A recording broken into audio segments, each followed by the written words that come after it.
আসসালামু আলাইকুম ওরহমতুল্লাহি ওয়াবারাকাতুহু। আশা করি আপনারা সবাই আল্লাহর রহমতে ভালো আছেন। শুরুতে কিছুই ছিল না, না ছিল আকাশ, না ছিল জমিন, না ছিল আলো, না ছিল সময়। শুধু ছিলেন একমাত্র আল্লাহ, চিরঞ্জীব, চিরস্থায়ী, সৃষ্টির ঊর্ধ্বে। তার আরশ ছিল পানির উপর। এরপর আল্লাহ 6 দিনে সৃষ্টি করলেন এই সুবিন্যস্ত জগৎ। এই সময়ের মধ্যেই তিনি সৃষ্টি করলেন জমিন ও তার ভিত গঠন, পাহাড় স্থাপন করলেন স্থিরতার জন্য, রিজিক নির্ধারণ করলেন প্রতিটি অঞ্চলের জন্য, আর সৃষ্টি করলেন 7 আসমান, সূর্য, চাঁদ ও নক্ষত্ররাজি। প্রতিটিকে দিলেন নির্দিষ্ট নিয়ম ও কক্ষপথ। এই সৃষ্টি জগতে আল্লাহ সৃষ্টি করলেন নূরের এক পবিত্র জাতি, ফেরেশতাদের, যারা তার আদেশে দিন রাত ইবাদতে নিয়োজিত।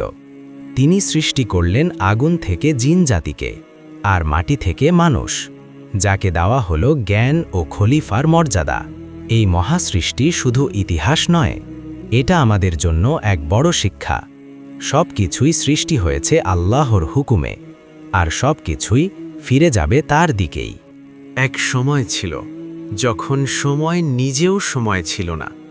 না ছিল দিন, না ছিল রাত, না ছিল আলো, না ছিল অন্ধকার। কোনো দিক ছিল না, কোনো উপর নিচ ছিল না।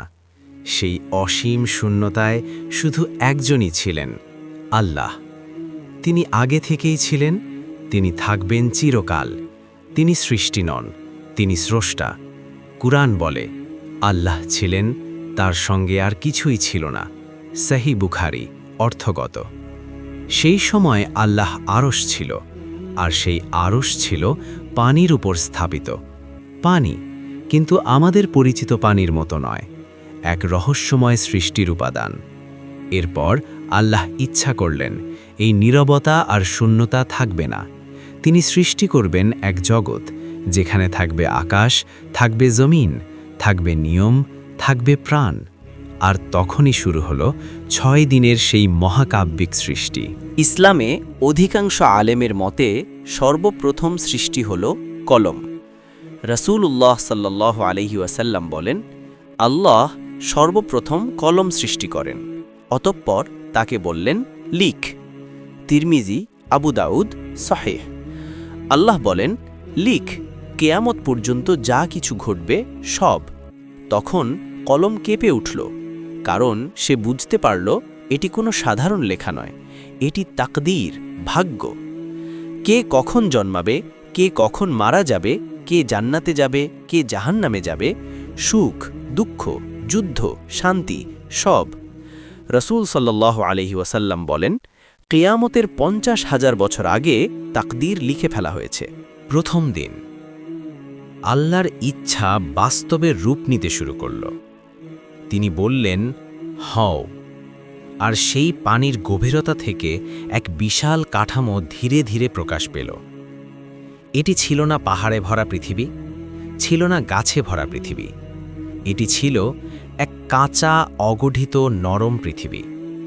না সেখানে জীবন, না সেখানে আলো, শুধু একটি নবজাতক গ্রহ, যার ভেতরে লুকিয়ে আছে ভবিষ্যতের সব রহস্য।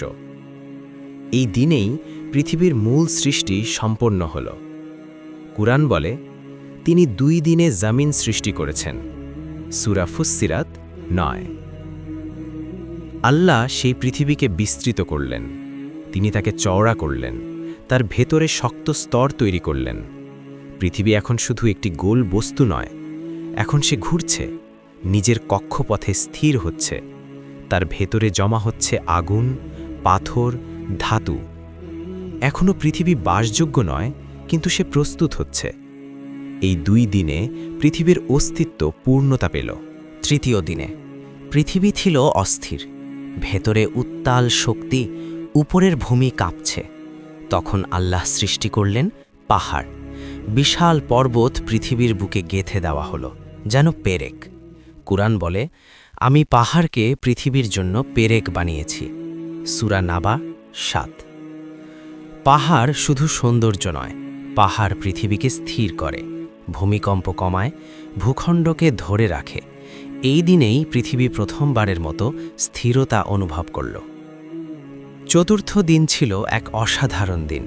এই দিন আল্লাহ পৃথিবীকে জীবনের জন্য প্রস্তুত করলেন। তিনি ছড়িয়ে দিলেন মাটির উর্বরতা, পানির উৎস, নদী, ঝর্ণা, সাগর। তিনি নির্ধারণ করলেন কোথায় মরুভূমি হবে, কোথায় বন হবে, কোথায় শস্য ফলবে। প্রতিটি অঞ্চলের জন্য ভিন্ন ভিন্ন রিজিক। কুরআন বলে তিনি 4 দিনের মধ্যে এতে রিজিক নির্ধারণ করলেন। সূরা ফুসসিলাত 10। এই 4 দিন মানে প্রথম 2 দিন যোগ এই 2 দিন সমান মোট 4 দিন। এটি নতুন 4 দিন নয়। এটাই অনেকের ভুল বোঝাবুঝির জায়গা। এই দিন শেষে পৃথিবী সম্পূর্ণ প্রস্তুত। এবার আল্লাহ দৃষ্টি দিলেন উপরের দিকে। সেখানে তখন কোনো আকাশ নেই, শুধু ধোঁয়ার মতো এক অবস্থা। গ্যাস, কুয়াশা, অদৃশ্য শক্তি। কুরআন বলে এরপর তিনি আসমানের দিকে মনোনিবেশ করলেন, যা ছিল ধোঁয়ার মতো। সূরা ফুসসিলাত 11। আল্লাহ আসমান ও জমিনকে বললেন, তোমরা ইচ্ছায় বা অনিচ্ছায় আমার আদেশে আসো। তারা বলল, আমরা বাধ্যগত হয়ে এলাম। এই দিন আসমানের কাঠামো তৈরি হল। ষষ্ঠ দিনে আল্লাহ আসমানকে পূর্ণতা দিলেন। তিনি সৃষ্টি করলেন 7টি আসমান, সূর্য, চাঁদ, অসংখ্য নক্ষত্র। প্রতিটিকে দিলেন নির্দিষ্ট কক্ষপথ। আকাশে আলো ছড়িয়ে পড়ল। অন্ধকারের ভেতর নিয়ম জন্ম নিল। কোরআন বলে তিনি 2 দিনে 7 আসমান সম্পূর্ণ করলেন। সূরা ফুসসিলাত 12। এই দিনেই সৃষ্টিজগৎ পূর্ণ হল। সব কিছু তৈরি হল, কিন্তু আল্লাহ বিশ্রাম নিলেন না। কোরআন স্পষ্ট বলে আমাকে কোনো ক্লান্তি স্পর্শ করেনি। সূরা কফ 38। কারণ আল্লাহ কখনো ক্লান্ত হন না। সৃষ্টি জগতের সূচনা লগ্নে যখন আসমান ও জমিন সদ্য পূর্ণতা পেয়েছে, তখন আল্লাহ সৃষ্টি করলেন এমন এক জাতি যাদের কোনো নফস নেই অবাধ্যতার প্রবণতা। তারা হলো ফেরেশতা। আল্লাহ তাদের সৃষ্টি করলেন নূর অর্থাৎ আলো থেকে। এই আলো পৃথিবীর আলো নয়, এটি এমন এক পবিত্র সত্তা যা আল্লাহর আদেশে রূপ নেয়। ফেরেশতাদের চোখে ঘুম নেই, মনে ক্লান্তি নেই, অন্তরে অহংকার নেই। তারা কথা বলে না নিজের ইচ্ছায়, তারা চলে শুধু আল্লাহর নির্দেশে। কেউ আসমানের পাহারাদার, কেউ পাহাড়ের দায়িত্বে, কেউ মানুষের আমল লেখে। জিব্রাইল আলাইহিসসালাম ওহী নিয়ে অবতরণ করেন, মিকাইল আলাইহিসসালাম বৃষ্টি ও রিজিকের ব্যবস্থা করেন, ইসরাফিল আলাইহিসসালাম কিয়ামতের সিংহা ধারণ করে আছেন, আর মালাকুল মাউত আলাইহিসসালাম প্রাণ হরণের দায়িত্বে। ফেরেশতারা আল্লাহকে প্রশ্ন করে না অবাধ্যতার ভাষায়, তারা জিজ্ঞাসা করে জ্ঞানের জন্য, হিকম বোঝার জন্য। এই ফেরেশতাদের উপস্থিতিতেই সামনে ঘটতে যাচ্ছে এক বিস্ময়কর সৃষ্টি। ফেরেশতাদের সৃষ্টির পর আল্লাহ সৃষ্টি করলেন আরেক জাতি, জিন। তাদের সৃষ্টি করা হলো আগুনের শিখা থেকে, ধোঁয়াবিহীন আগুন। জিনদের দেওয়া হলো বুদ্ধি, ইচ্ছা শক্তি ও স্বাধীনতা। তারা ইবাদত করতে পারে, আবার অবাধ্যও হতে পারে। তারা পৃথিবীতে বসবাস করত মানুষের আগমনের আগেই। তাদের মধ্যেই ছিল একজন অত্যন্ত ইবাদতগুজার, জ্ঞানী ও আল্লাহ ভীরু। তার নাম ছিল ইবলিস। দীর্ঘ ইবাদতের কারণে তাকে আসমানে ওঠার অনুমতি দেওয়া হয়েছিল। সে ফেরেশতাদের কাতারে দাঁড়িয়ে ইবাদত করত, যদিও সে ফেরেশতা ছিল না। কিন্তু তার অন্তরে ধীরে ধীরে জন্ম নিচ্ছিল এমন এক রোগ, অহংকার। সে বুঝতে পারেনি এই অহংকারই তাকে ধ্বংসের পথে ঠেলে দেবে। একদিন আল্লাহ ফেরেশতাদের বললেন, আমি জমিনে একজন খলিফা সৃষ্টি করতে যাচ্ছি। ফেরেশতারা বিস্মিত হল। তারা বলল, হে আমাদের রব, আপনি কি এমন কাউকে সৃষ্টি করবেন যে রক্তপাত করবে? আল্লাহ উত্তর দিলেন, আমি যা জানি তোমরা তা জানো না। এরপর আল্লাহ পৃথিবীর বিভিন্ন স্থান থেকে মাটি সংগ্রহ করলেন, কালো, সাদা, লাল, নরম, কঠিন। সেই মাটি দিয়ে গড়া হলো এক মানব আকৃতি। তা পড়ে রইল দীর্ঘ সময়, নির্জীব, নিথর। ফেরেশতারা তাকিয়ে দেখত, ভাবত, এই কি সৃষ্টি? আর ইবলিস ঘুরে ঘুরে দেখত, ভেতরে ভেতরে হিংসা জমা করত। অবশেষে আল্লাহ সেই দেহের রূহ ফুঁকে দিলেন। মুহূর্তেই আদম আলাইহিসসালাম জীবিত হলেন। তিনি হাঁচি দিলেন, বললেন, আলহামদুলিল্লাহ। আল্লাহ বললেন, ইয়ারহামুকাল্লাহ। আদম আলাইহিসসালামকে শেখানো হলো সব কিছুর নাম। তিনি জ্ঞানী শ্রেষ্ঠ হলেন। আল্লাহ আদম আলাইহিসসালামকে সম্মান জানাতে ফেরেশতাদের আদেশ দিলেন, তোমরা সবাই আদমকে সিজদা করো। সব ফেরেশতা সিজদায় লুটিয়ে পড়ল, কিন্তু একজন দাঁড়িয়ে রইল, সে হল ইবলিস। আল্লাহ জিজ্ঞেস করলেন, তুমি কেন সিজদা করলে না? ইবলিস বলল, আমি তার চেয়ে উত্তম, আমাকে আগুন থেকে সৃষ্টি করা হয়েছে আর তাকে মাটি থেকে। এই কথার মধ্যেই লুকিয়েছিল অহংকার, বিদ্রোহ। আল্লাহ তাকে জান্নাত থেকে বহিষ্কার করলেন। ইবলিস সময় চাইল মানুষকে বিভ্রান্ত করার জন্য। আল্লাহ তাকে সময় দিলেন পরীক্ষার অংশ হিসেবে। ইবলিস ঘোষণা করল, আমি আদম সন্তানদের সরল পথ থেকে বিচ্যুত করব। আর সেখান থেকেই শুরু হল মানবজাতির পরীক্ষা, সত্য ও মিথ্যার লড়াই।